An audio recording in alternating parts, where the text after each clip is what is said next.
shadows over Pine Valley. Rachel Carter hadn't worn her uniform in over a decade. She'd buried it alongside her past after retiring from one of the most elite units in the military, the U.S. Army Green Berets, a decorated sniper with hundreds of missions behind her. She once moved through war zones like a ghost, feared and unseen. But all that changed when she lost her husband in a car crash 5 years ago. She had 2 kids, a broken heart, and one mission left: peace. That's why she returned to Pine Valley, Wyoming, a quiet farming town far from danger. She inherited the old Carter family farm, trading bullets for soil, enemies for animals, and war for work. The peaceful rhythm of the countryside helped her rebuild piece by piece. Mornings were filled with golden sunlight, the smell of hay, and the laughter of her children, 16-year-old Emma and 11-year-old Ethan. Life was slower, gentler, until the motorcycles came. It started subtly, just a rumble in the distance once, a week, then twice. Then they began lingering near her property. No one in Pine Valley owned such bikes, and the sheriff seemed strangely quiet about them. One bright morning, Rachel was repairing a split-rail fence on the western edge of her property. Her gloves were dirty, her flannel sleeves rolled up. Each movement was calculated, efficient. She still carried the old discipline even if she didn't wear the stripes anymore. Her dog Max, an Australian shepherd with a keen nose and sharper instincts, stood nearby, ears perked. Then she heard it, a motorcycle engine.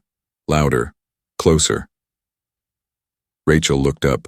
A single rider stood at the far end of the field, black helmet in hand, leaning against a chrome beast of a bike. He had a rough beard, sun-damaged skin, and a stare that pinned her to the spot.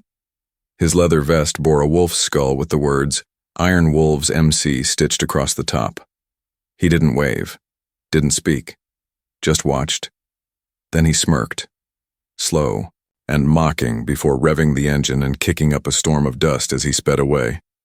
Rachel's fingers tightened around the fencing wire. Something cold rippled down her spine. She knew that look. She had seen it in war-torn villages.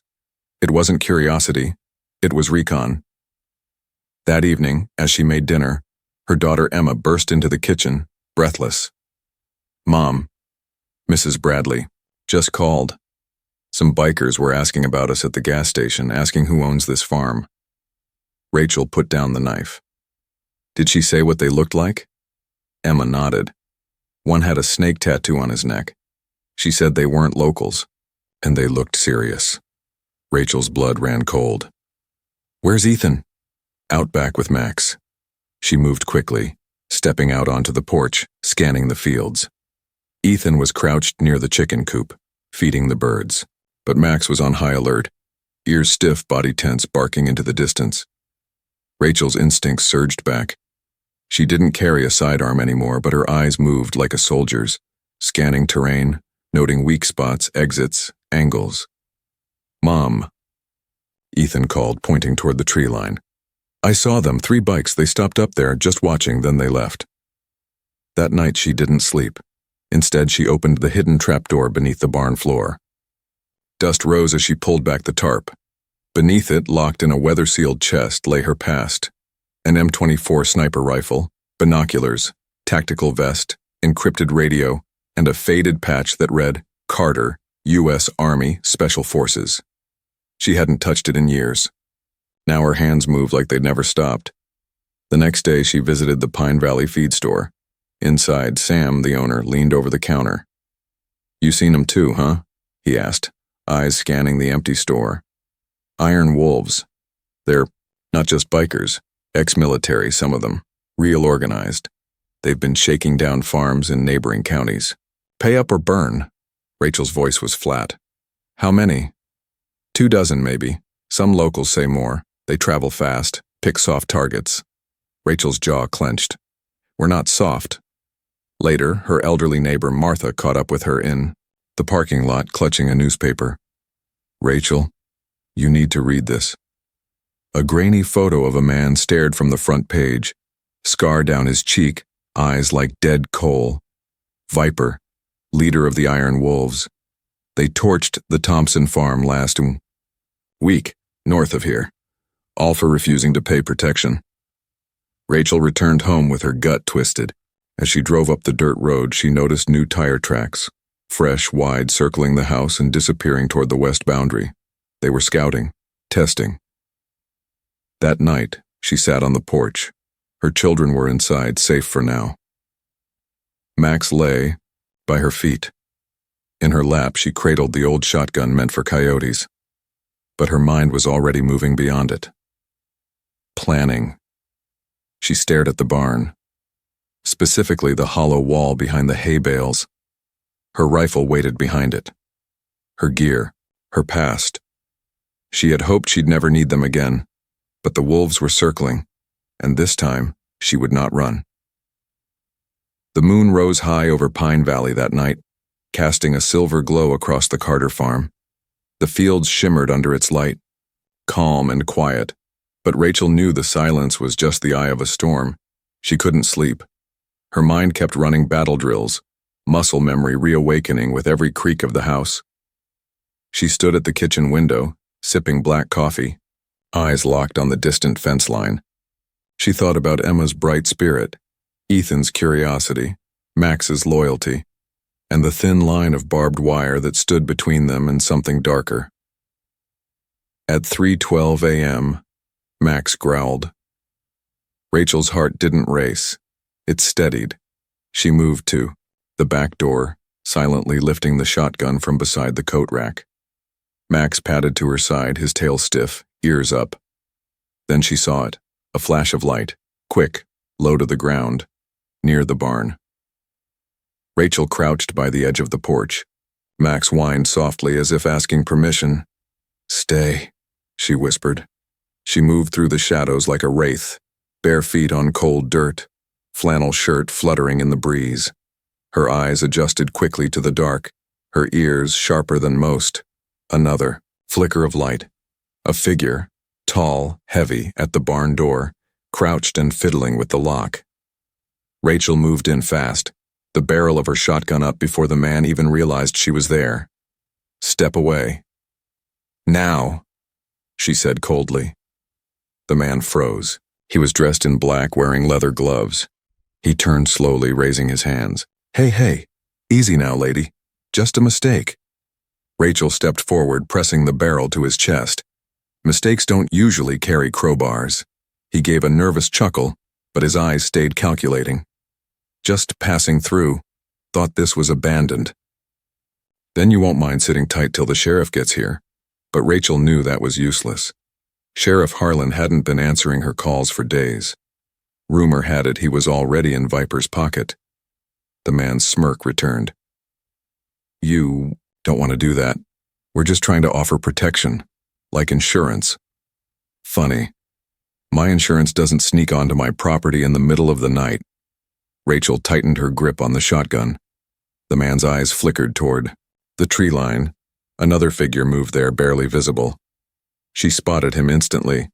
2 men, maybe more. She pulled the trigger, not at the man, but at the sky. The blast shattered the silence like a bomb. Lights flipped on in the house. Max barked wildly. The man lunged backward, but Rachel didn't chase him. She let him run. By the time Emma came out with the flashlight and Ethan behind her, the intruders were gone, vanished into the night, leaving boot prints and burned rubber on the dirt road. Rachel sighed, lowering the shotgun. "Go back inside," she told them. "Now." Emma's eyes were wide. "Was that one of them?" "More than one," Rachel replied, already walking toward the barn. "They were testing us." She knew the iron wolves would return. This was just a soft knock on the door. Next time they'd bring the battering ram. The next morning, Rachel made a decision. She unlocked the hidden storage behind the barn wall and pulled out the M24 sniper rifle. The weight was familiar, like shaking hands with an old friend. She checked the bolt, the scope, the barrel. Clean. Ready. Her uniform stayed in the chest, but she slipped on the tactical vest and strapped the radio to her side. Then she called a meeting. By noon, 5 trucks rolled into the Carter farm. Locals, tough, loyal people, Martha, Sam, Tom from the feed store. A few young ranchers who had grown up hearing stories about Rachel Carter but never really believed them. Now they saw her clearly. "This isn't just about my farm," Rachel said, standing on the barn steps, rifle slung over her shoulder. "They're coming for Pine Valley, one by one, unless we stand together." She laid out a rough map on the barn table, with marked entry points, chokeholds, and fallback zones. Her military mind had already drawn a perimeter around the town in her head. "They're organized," she continued. "They'll come with force. But if we're smarter, if we're ready, we can stop them." Tom nodded. "Sheriff's useless. We're on our own." Martha's voice was quiet but strong.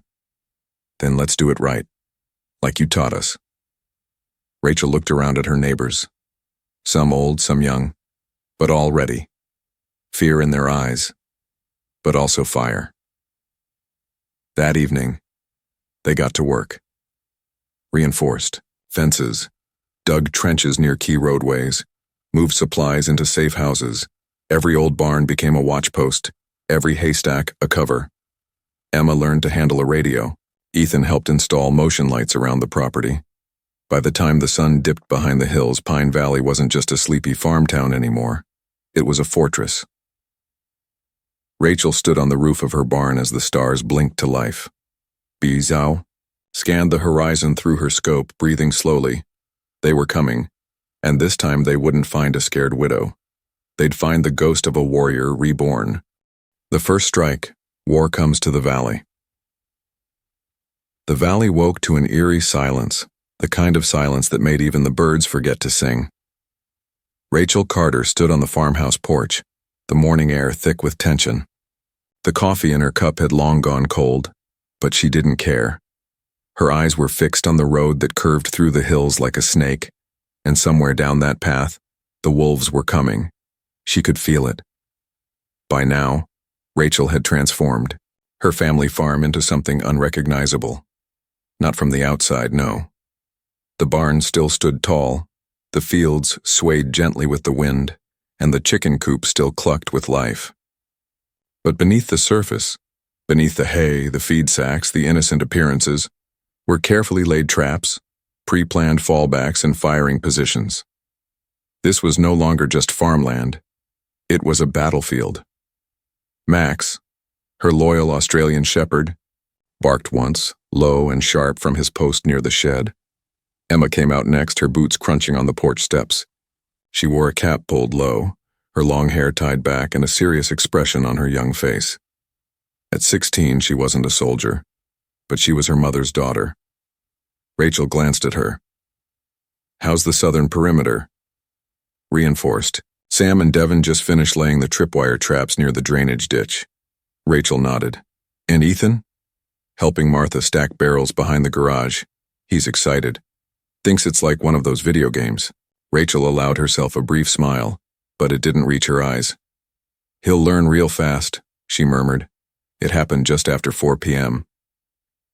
The sun had started to dip, painting the hills in gold, when they heard the low, thunderous growl of engines.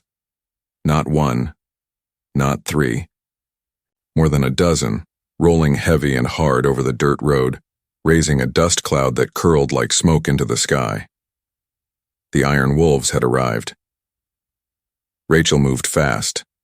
She grabbed the radio clipped to her vest. "Eyes on target. We've got 12, maybe more, approaching from the west. Keep hidden. No movement until I say." From the barn loft, Tom's voice crackled back. "Copy that.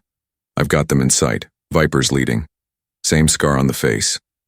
Rachel felt the familiar steel return to her spine. The same steel that had carried her through jungle missions, desert hunts, urban takedowns. Only this time it wasn't about orders or flags.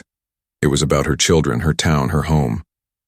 The bikes rolled up to the front gate in formation. The dust settled around them like a curtain falling on a stage.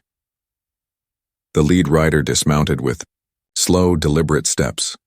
The rest stayed on their bikes, engines still idling like hungry beasts waiting to be unleashed. He was tall, broad. A jagged scar split his cheekbone, his face leathered by the sun and life. His eyes were cold, calculating. Viper. Rachel didn't go to the gate. She didn't need to. She stood in the middle of her driveway, shotgun slung across her back, hands resting on her hips like she was expecting a package, not a pack of criminals. Viper smirked as he stepped closer. "Miss Carter," he said, voice slick like oil. "Heard a lot about you." "Funny," Rachel replied. "I can't say the same." He chuckled. "We're offering protection. Real simple deal. $5,000 a month, we keep your farm safe. You say no. Well, we let fate decide. I've faced fate. It didn't make threats." Viper's smile faded. "You're making a mistake." Rachel's eyes didn't flinch. "I've made a few. But letting bullies scare me off my land won't be one of them." The rest of the bikers revved their engines slightly, a subtle intimidation. But Rachel didn't even blink. Viper took one final step forward, close enough that Rachel could see the tattoo of a viper coiling around his neck. "You've got until Friday," he said. "After that, accidents happen, barn fires, missing kids. You get the idea." Rachel took one step closer, looked him dead in the eye, and whispered, "If anything happens to my kids, there won't be enough of you left to bury." For the first time, Viper paused, just for a second. Then he gave a mock salute and turned back toward his bike. Rachel watched them leave in a storm of dust, her face unreadable. But inside, the fire was already lit. The wolves had threatened her cubs, and now the hunt was on. That night, the town gathered in the Carter barn, the oldest barn in Pine Valley. It now held sandbags, fuel drums, and a hand-drawn map of the valley with red markers for potential attack points. Rachel stood at the front, the sniper rifle laid out beside her. "We have 4 days," she said. "That's more than enough." Tom leaned forward. "What's the plan?" "We hit first." Gasps and murmurs spread through the room. Martha stood up. "You mean we don't wait for them to attack?" Rachel shook her head. "They're counting. On fear, on surprise. But if we strike first, disable their logistics, show them we're prepared, we take away their power." "How?" asked Devin, one of the younger ranchers. Rachel tapped the map. "Tonight we cut the back road they use for supplies, blow it with the old mining explosives Tom's kept for emergencies. We disable 2 of their scout bikes near Dead. Man's Ridge, Sam's got a drone, and we hit their lead camp with flashbangs and sound bombs, no casualties, just chaos." "You're serious," Tom said, eyebrows rising. Rachel nodded. "Dead serious." The room went quiet. Then Martha, the oldest among them, nodded. "I remember the war. We fought then. We'll fight now." And just like that, Pine Valley went to war. The next 2 days were a blur of silent operations and swift action. Rachel coordinated each move like a general, her skills sharper than ever. Devin and Emma booby-trapped the western trail, stringing steel wire between trees and planting homemade noise bombs. Sam's drone captured the wolves' back base, a clearing with fuel drums and supply crates hidden beneath camo tarps. That night, Rachel and Tom sneaked in, stealing 2 crates and leaving behind a calling card.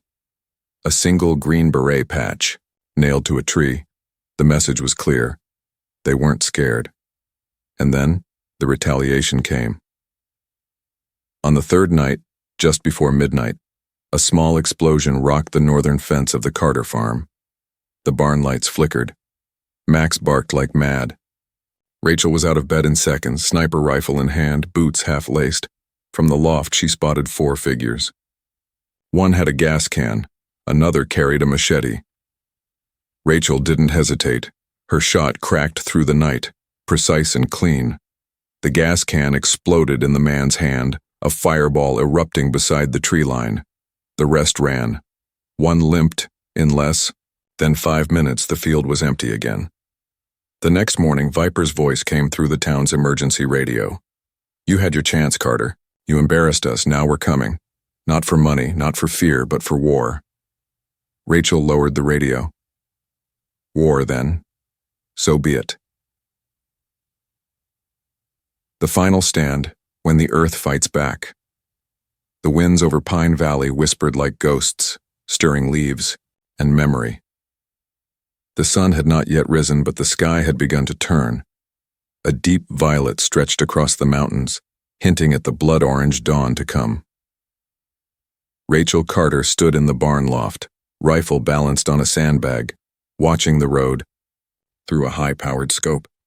She had slept just 2 hours, boots still on, radio by her side. Today was the day. They were coming. After 3 days of escalating tension, after ambushes, scouting missions, and threats scrawled in ash across nearby fields, the Iron Wolves had given one final warning: we end it tomorrow. All of it. And Rachel believed them. Because she knew Viper now.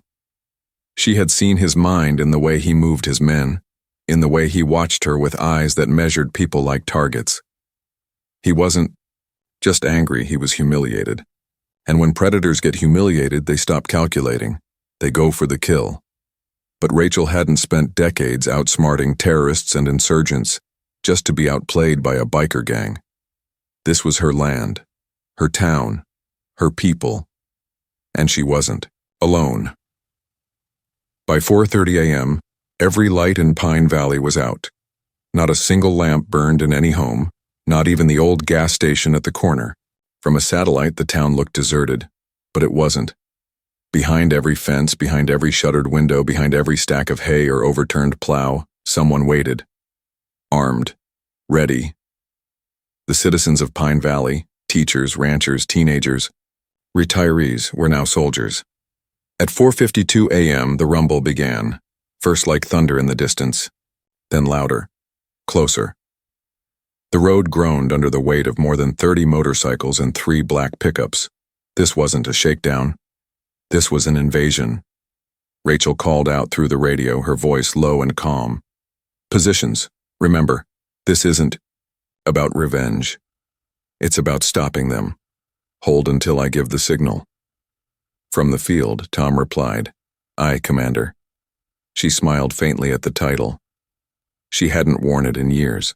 The first group of bikers reached the front gate and stopped, confused. It was wide open. The house ahead of them sat dark and still. No movement, no barking dog, not even wind. Viper raised a hand, signaling halt. He scanned the area. Something was wrong. Too quiet. Spread, he ordered. Sweep the buildings. Check the barn. Watch the rooftops. That's when the first trap triggered. A flashbang went off behind the second pickup, sending 2 riders sprawling with a scream. Confusion erupted. Engines roared. Riders scrambled. Viper shouted into a radio, barking orders. And then Rachel's first shot rang out. The lead bike's engine exploded in sparks. The rider flipped sideways, crashing into a ditch. Before the others could recover, another shot punched through the radiator of the third truck, forcing it to spin and stall.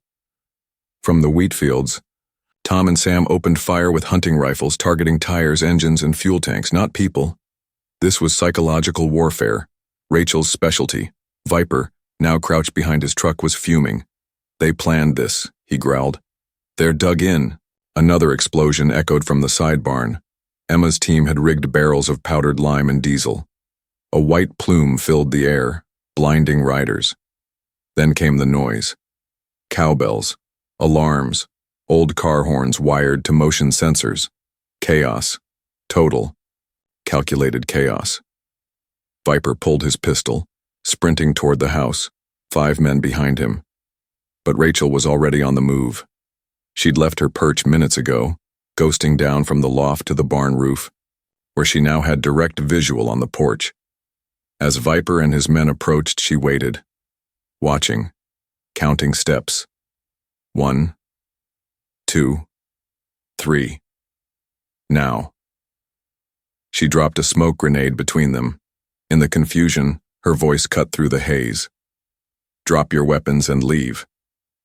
A shot rang out. One of Viper's men fired blindly. Wrong move. Max, the Australian shepherd, lunged from the shadows, teeth flashing, knocking the shooter off his feet. Emma, brave and fast, rushed forward, striking the man in the knee with a wooden bat just like her mother taught her. Rachel emerged through the smoke like a phantom. She fired once into the air and the rest of the gang froze. "All of you," she shouted, "down now!" It wasn't just her presence, it was everything. The noise, the traps, the injuries, the coordination. They'd thought they were facing a single woman. Now they saw the truth. They were facing a unit. As dawn rose over Pine Valley, the smoke cleared. Half the bikes were wrecked. The wolves were scattered, some restrained with zip ties by townspeople, others limping away into the hills, stripped of their weapons.